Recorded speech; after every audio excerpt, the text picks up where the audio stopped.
Storytime, crime fighters. I got my two dogs in the background, so if you hear panting, it's probably them or it might be me. They're no wolfhounds, if you're wondering. They're squirrel hounds at best. So, once upon a crime, two wolf packs are feuding over territory. It gets pretty heated. The two wolf packs start fighting physically. One of the wolves gets significantly injured.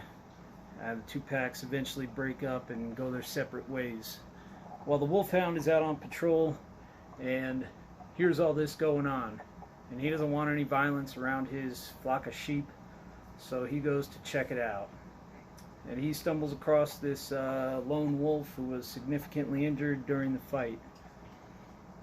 And he asks the wolf, "What happened? Who did this?"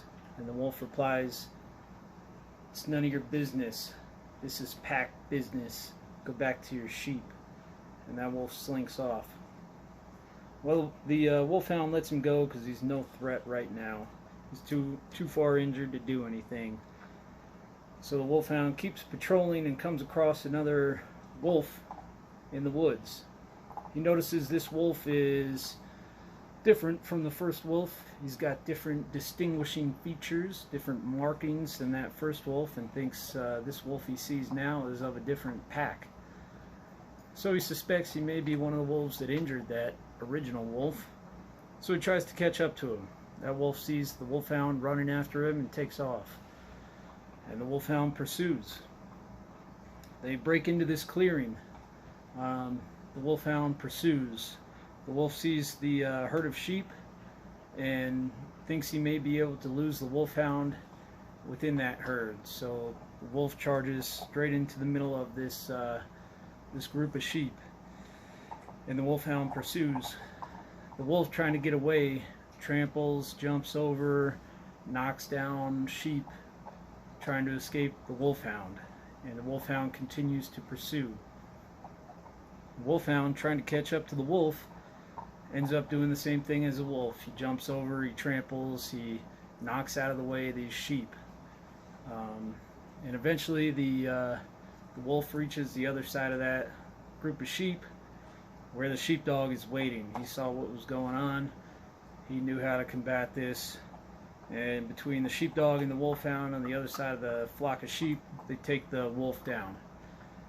Once the wolf is under control, the old wise sheepdog tells the wolfhound, "Look back and look at what you did."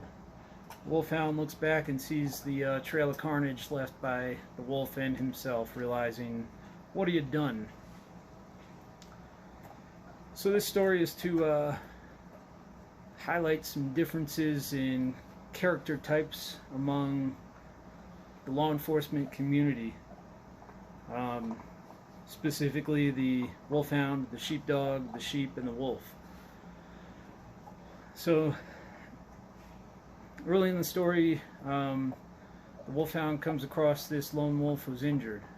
This is sounding a lot like law enforcement when they contact somebody who's been involved in some type of gang violence, gang-on-gang violence, where somebody gets shot or significantly injured, and the cops ask what's going on, and this person replies something to the effect of, "I don't know nothing, I didn't see nothing, I don't know who did this." They're not going to give up anything, because that's between one wolf pack and another wolf pack. There are ways to elicit a response from them, but this video really isn't about that. You can use different strategies, but ultimately, as we learned in the documentary film 8 Mile, there's no such thing as a halfway crook. So they're not going to give up anything unless they get something significant in return. But again, this video is not really about that. So maybe that helps you understand, as a law enforcement officer, why somebody who gets significantly injured won't give up information. Now we got to see the difference between a wolfhound and a sheepdog. There's nothing better about one or the other. It's just a mentality you have, a more aggressive mentality, a more active mentality, and pursuing evil is what I attribute to the wolfhound. And the guardian protector type, who doesn't necessarily go out seeking evil but is ready to meet it when it comes, is the sheepdog character type. And understand this: wolfhounds do not write policy, probably for good reason most of the time. You see that the wolfhound goes charging through the flock of sheep and indiscriminately, maybe injures one along the way. And the sheepdog has to point out to him, was it really worth it in this instance? Sometimes it may be worth it, but it's an extreme situation and not something we would apply to every vehicle pursuit. That's what that's about, if you didn't realize. So with the sheep, they are your everyday people. Abraham Lincoln once said something similar to, average people are the best, that's why God made so many of them. There's nothing morally superior about being a sheepdog or a wolfhound over a sheep. It's just a choice of the mentality that you choose to have. These sheep are our friends, our families, people that live in the community that we choose to protect.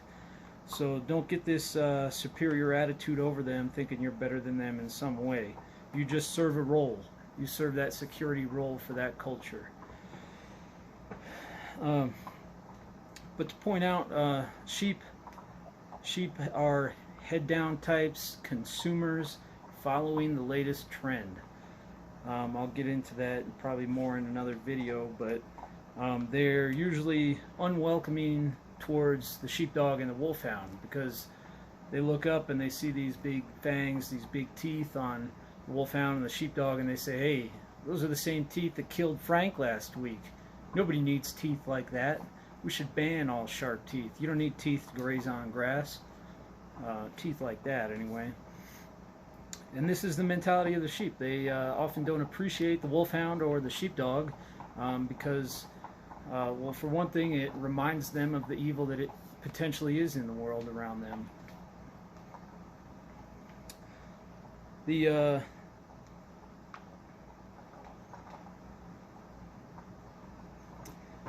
So one of the points I'm trying to make with that is sheep should not tell sheepdogs and wolfhounds how to protect them, because they don't really understand what it takes. So sheep should have little business in their own protection. They don't understand. They have the wrong mentality. They don't think there are people, evil things in the world that will come after them. Along the same line of thought, you have these two different types of law enforcement, what I consider sheepdogs and wolfhound. And wolfhounds shouldn't tell sheepdogs how to do their job, and in general, sheepdogs shouldn't tell wolfhounds how to do their job. The caveat to that is, like I said, wolfhounds are not going to be the type that write policy, and probably for good reason. But we need both. We need both these types of cops. So to maybe use some other analysis along this own metaphor, using some characters in pop culture in a film, maybe help you understand these character types a little better. So if we look at the movie Lord of the Rings, in there the hobbits are what I would consider sheep, right? They live in their own secluded little world, ignorant to the evil that exists, but there's nothing wrong with that, about them. They're good, kind folk. They enjoy each other's company. They're friendly to strangers for the most part, but they just don't have the right mentality overall for what it takes for their own protection. So within the same story, you have Gandalf. Gandalf is an excellent example of a sheepdog. He's generally not out there pursuing evil, but he certainly meets it and is ready to fight it when it comes to him or his flock. So like that scene when they're in the mines and on that bridge, and that fiery beast tries to intercept them on the other side of the bridge, Gandalf says, "You shall not pass." That is the guardian, protector, sheepdog mentality, and I think it's an excellent example. And then you have my cousin Gimli and his pals Aragorn and Legolas, and those are wolfhound character types. Those are the ones actively out there hunting down evil.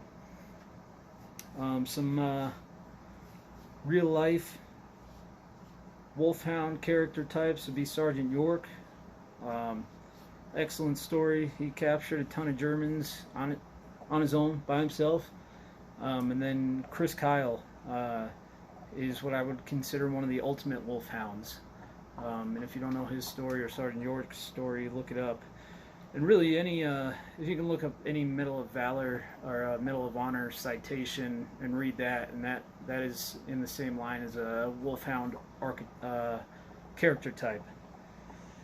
So, food for thought. It's okay to be unwelcomed by the sheep sometimes. They just don't understand the evil that exists. So if you realize that, it may bring comfort to you as a law enforcement officer. And then lastly, again, there's nothing morally superior about being a sheepdog or a wolfhound over a sheep. It's just a choice you make. So in closing, I'd like to thank Dave Grossman for starting me on this path of the sheep, the wolf, and the sheepdog story. And my friend Dangerous Dan, who in conversation helped me realize more about these metaphors and how they apply to law enforcement. So until next time, be dangerous.